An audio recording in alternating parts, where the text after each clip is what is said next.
Nous prenons la direction de Villeurbanne ce soir, la ville qui va être la capitale française de la culture pour toute l'année 2022. Le lancement de cette opération, c'était ce soir à Villeurbanne. 700 événements sont prévus tout au long de l'année à Villeurbanne.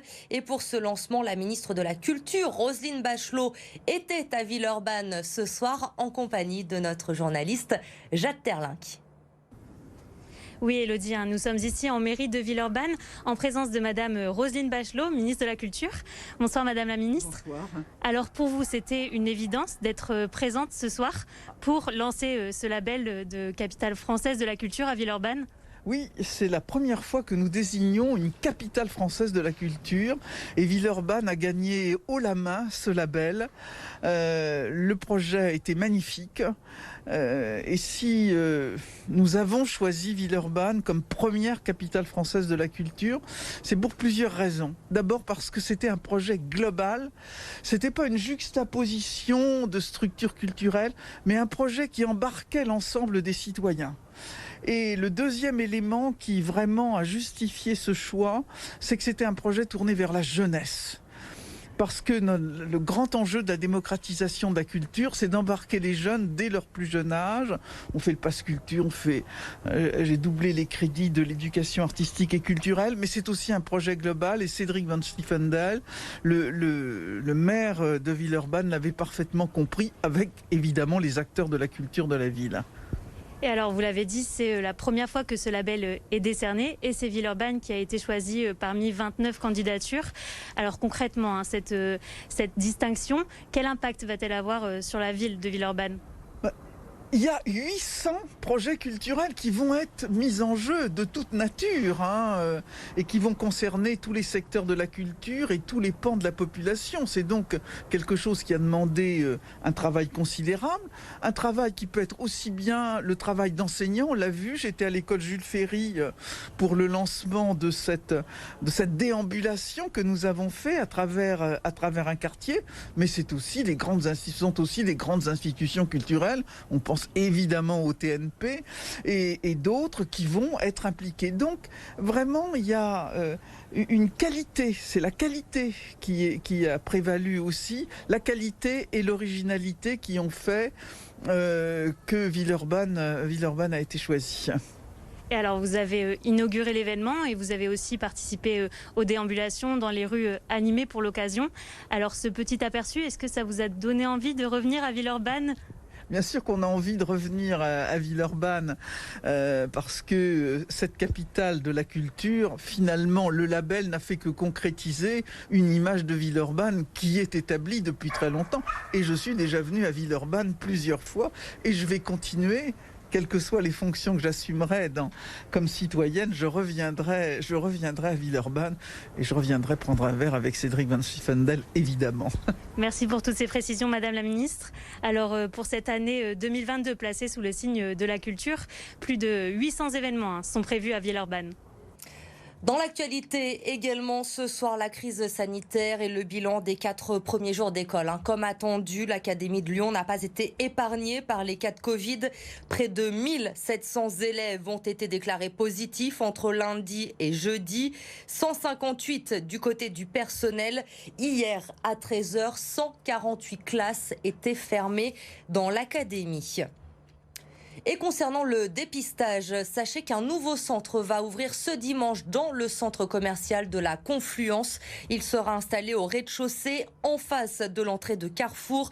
Vous pourrez vous y rendre avec ou sans rendez-vous sur les horaires d'ouverture du centre commercial entre 8h30 et 20h30. Entre 350 et 400 tests antigéniques pourront être faits chaque jour. Cette semaine, le Conseil français du culte musulman a invité les fidèles non vaccinés à ne pas fréquenter les mosquées, les incitant également à se faire vacciner le plus rapidement possible. Et face à la propagation du virus, il est également recommandé de réduire la durée de présence dans les mosquées. Alors à Vaux-en-Velin, il a été décidé de faire 2 offices de 20 minutes au lieu de 30 minutes habituellement pour la prière du vendredi. Laurent Canonico. Je vous incite et je vous demande d'aller faire le vaccin. S'il était question de spiritualité dans le prêche de la prière du vendredi à la grande mosquée de Vaux-en-Velin, les sujets de société et d'actualité étaient aussi à l'ordre du jour. L'imam a incité les fidèles à se faire vacciner et à ne pas se rendre au culte s'ils sont réfractaires aux injections, une position portée par le conseil régional du culte musulman. Et le prophète Mohammed et le Coran, il a dit « Celui qui sauve une vie, c'est comme s'il a sauvé toute l'humanité ». Donc on doit tous faire la main dans la main pour propager et pour inciter les jeunes à aller se vacciner. Près de 1000 fidèles fréquentent la mosquée chaque semaine, 3 fois plus en période hors Covid. À l'issue de la prière, les mesures incitatives étaient plutôt bien perçues. Je pense qu'on n'est pas hors du circuit, hein. On est dans un cadre républicain et on doit obéir quand même à ces directives médicales. On ne peut pas faire autrement avec tout ce qui se passe là, hein, la propagation du virus. Donc il faut bien que tous les gens soient vaccinés. Nous on est pour le vaccin, la vaccination. On est pour que les gens soient vaccinés. Port du masque, geste barrière, jauge, le protocole sanitaire est strictement respecté à la grande mosquée de Vaux-en-Velin. Et si demain le pass vaccinal devait être exigé, on le fera et on appliquera donc cette loi-là et on fera tout notre possible pour empêcher les personnes qui ne sont pas vaccinées d'accéder au lieu de culte. Le Conseil français du culte musulman s'était déjà positionné en faveur de la vaccination lors du Ramadan, une piqûre de rappel pour montrer son attachement à la République.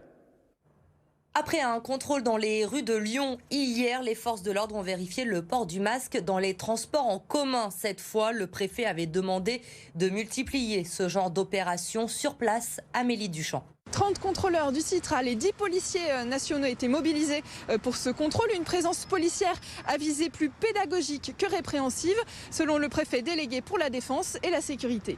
L'objectif n'est absolument pas de mettre des contraventions. L'objectif, c'est que chacun fasse cet effort, je le redis, cet effort citoyen et d'engagement personnel de porter le masque. Le Citral a su réaliser 22 000 contrôles par jour sur le réseau.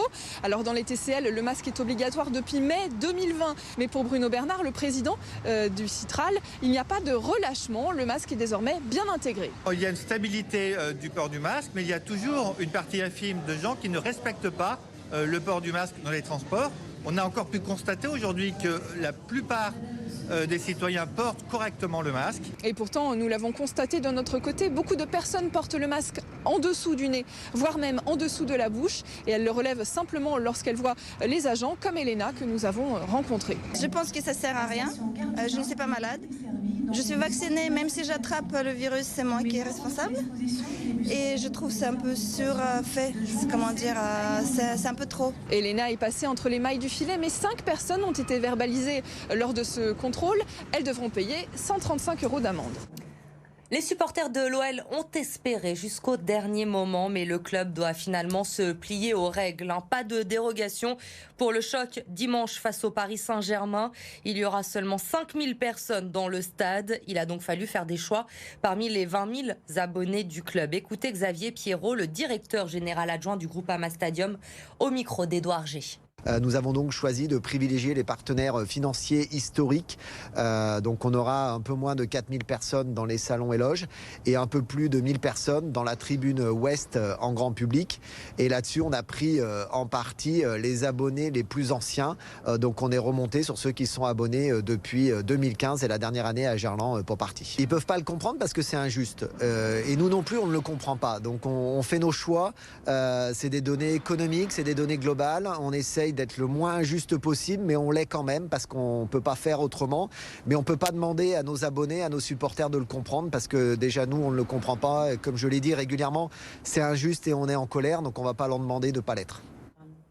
Et il y aura également 5000 personnes demain après-midi au Matmut Stadium de Gerland pour le match entre le Loup et Pau, 15e journée du top 14 pour les hommes de Pierre Mignoni qui veulent confirmer après la victoire à l'arraché la semaine dernière face au Racing. Les Palois 8e au classement sont à 7 points des Lyonnais, mais la section s'était imposée au match aller. Écoutez Kylian Gérassi au micro de Clémence Delarbre. Ouais, ça fait 2 ans on a un peu mis à mal à part cette équipe. On a perdu la dernière chez nous. Voilà, on a à cœur de se rattraper là-dessus déjà. Et puis surtout, on a à cœur d'enchaîner parce que voilà, Le but c'est de faire un gros mois de janvier. On veut être sur une bonne dynamique, donc c'est à nous de mettre les ingrédients demain pour gagner cette équipe. Avec la manière, ce serait encore mieux.